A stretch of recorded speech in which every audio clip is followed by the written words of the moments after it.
اور بزرگوں دوستوں، جب تک ماں باپ زندہ ہیں بہت بڑی نعمت ہے، بہت بڑی نعمت ہے۔ اللہ تعالیٰ کے پیارے نبی صلی اللہ علیہ وسلم فرماتے ہیں کہ ماؤں کے پاؤں کے نیچے جنت ہے اور باپ جنت کا دروازہ ہے۔ آقا کریم صلی اللہ علیہ وسلم سے پوچھا گیا، یا رسول اللہ صلی اللہ علیہ وسلم میری خدمت کا سب سے زیادہ حقدار کون ہے؟ تو میں تمہاری والدہ۔ حضور پھر اس کے بعد میں تیری والدہ۔ یا رسول اللہ صلی اللہ علیہ وسلم میرے ماں باپ صدقے قربان جائیں۔ پھر اس کے بعد کون خدمت کا حقدار ہے؟ میں تیری والدہ۔ یا رسول اللہ صلی اللہ علیہ وسلم پھر کون؟ میں تیرا والد۔ 3 درجے ماں کو دیے، 1 درجہ والدہ کو دیے۔ خدمت کے لحاظ سے اس کا مقام زیادہ ہے۔ میاں بیوی کے لحاظ سے شوہر کا درجہ ہے، میاں بیوی کے لحاظ سے شوہر کا درجہ ہے، اور ماں باپ کے لحاظ سے ماں کا درجہ ہے۔ اور پیارے کریم آقا علیہ السلام خود کتنی محبت فرماتے تھے اس اپنی والدہ کی، اس اپنی اماں محترمہ کی، سے دودھ پلایا تھا۔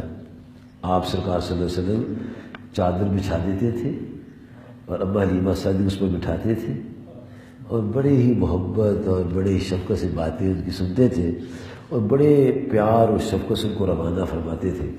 اور لوگ پوچھا کرتے تھے ایک دوسرے کو، یار یہ کون اماں جی ہیں؟ اتنی شفقت ان سے فرماتے سرکار صلی اللہ علیہ وسلم کہ اپنی چادر بچھا دیتے ہیں۔ تو جن کو پتا تھا وہ کہتے ہیں یہ اماں حلیمہ سعدیہ ہیں۔ تو جب دودھ پلانے والی ماں کو اتنا احترام سرکار کائنات صلی اللہ علیہ وسلم بخشا ہے، تو جس ماں نے جنم دیا اس کا مقام کیا ہے؟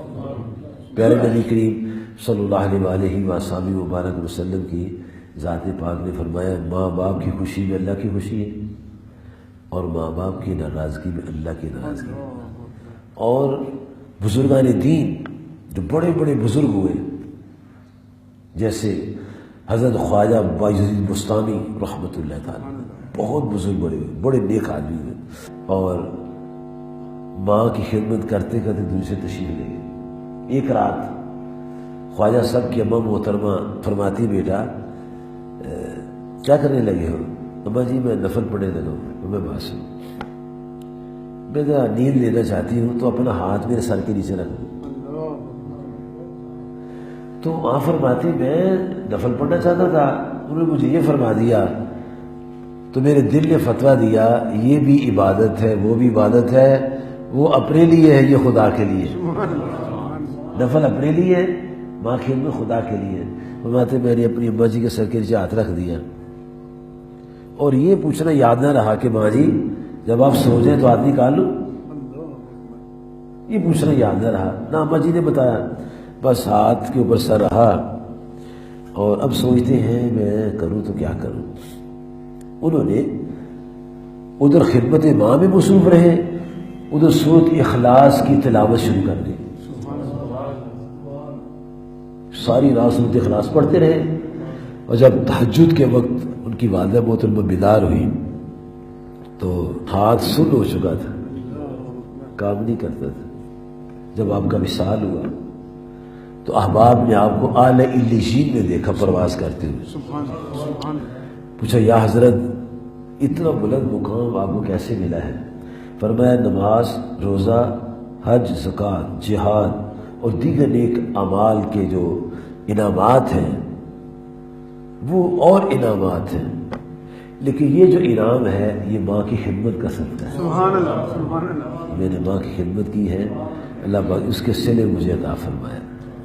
تو مائیں اللہ کی بہت بڑی نعمت ہوتی ہے، ان کی خدمت کرنی چاہیے، ان کو ادب سے دیکھنا چاہیے، غصے سے نہیں دیکھنا چاہیے۔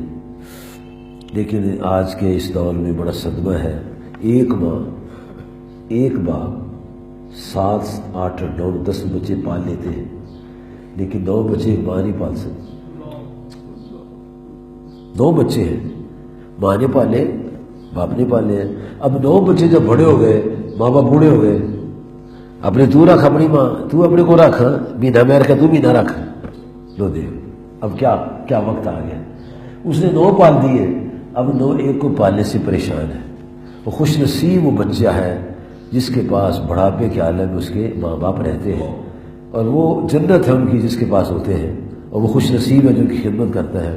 اللہ تعالی ہم سب کو اپنے ماں باپ کی خدمت، ان کے حسن سلوک کی توفیق عطا فرمائے، اور جن کے والدین فوت ہو چکے ہیں انہیں ان کے لیے ہر نماز میں دعا کی توفیق عطا فرمائے۔